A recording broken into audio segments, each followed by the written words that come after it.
An ash can? Well, I guess that's where you put your cigarette ends, right? Like an ashtray. Well, yeah, you're not wrong. However, that's not what we mean when we talk about ash cans in comics. Intrigued? Stay tuned to the video to find out more. Hello and welcome to HydraCollectables, where we let our geek flag fly.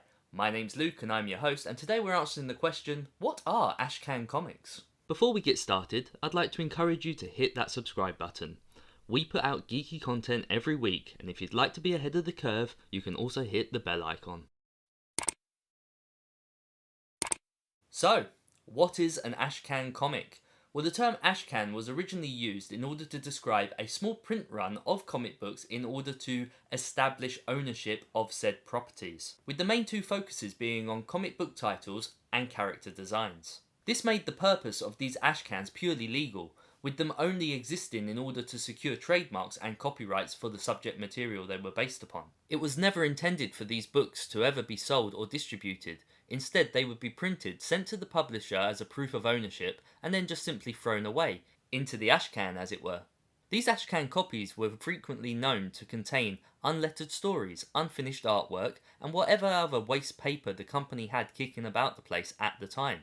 The goal, of course, being able to have the earliest date and claim to a character or piece of fiction before another competitor could come up with a similar idea. I guess on some level, you could say that these were short-term prototypes within the comic book industry. Needless to say, over the years, a lot of these ashcans have become rather collectible, with many collectors seeking them out as true first appearances. And so, something that started out simply as a publishing tool and a way round the legal system has become something rather sought after within the collector's market. Ashcans, although not strictly used in the same way anymore, still exist today, and they are often used not only for the publishing house but also to send out into the wild and get a feel for whether or not people would like a particular title or would get invested in the piece.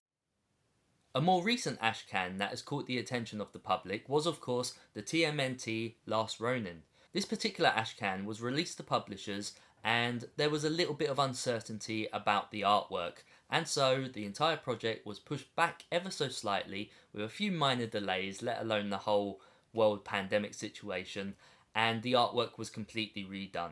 And so what I want to do now is just show you a couple of spoiler-free comparisons between the two copies, showing you the transitions and the differences that you might have from an Ashcan copy to the final release piece. So I hope you guys enjoy.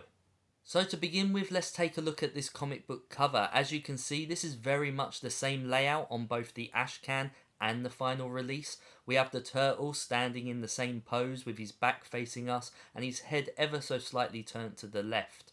We have the blood-soaked red moon in the background, and everything pretty much seems pretty spot on for this original design.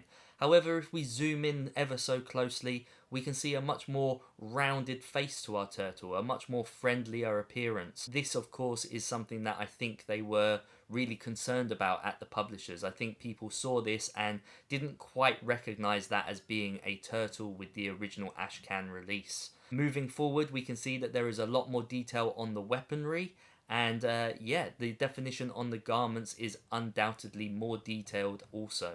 So, as we flick through the pages of this book, we can see some more subtle differences between both the Ashcan and the final release.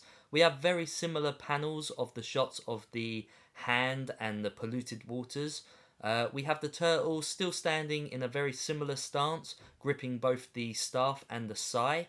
The close-ups of the face, we again see that more rounded, friendlier turtle face in the final release.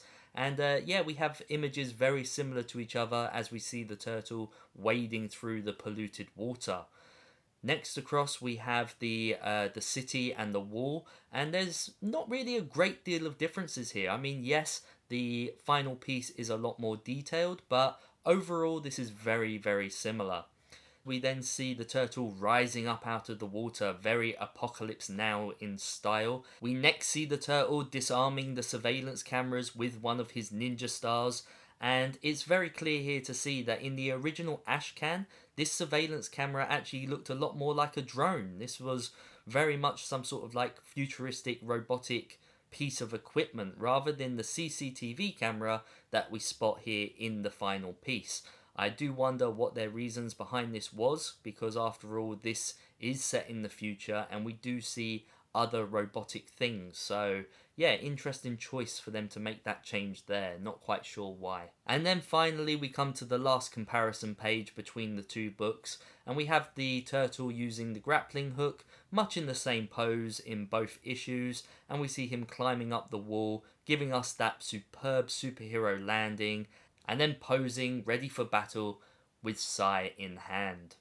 So there you have it. That is my very brief, spoiler-free version of what an Ashcan comic is. I hope you guys enjoyed the Tmnt Last Ronin comparison.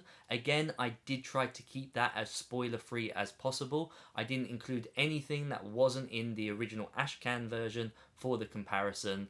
And so please, if you have read it and if you know any spoilers, please do not leave them in the comment section below, because I want this to be a spoiler-free and friendly environment. And yeah, I gotta say, this book was amazing and everyone really should check it out.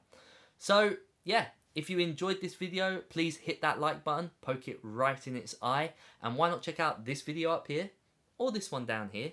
And if you haven't already subscribed to the channel, why not hit that button right over there? It really goes a long way to helping the channel grow. So until next time, I'll see you in another life. Take care.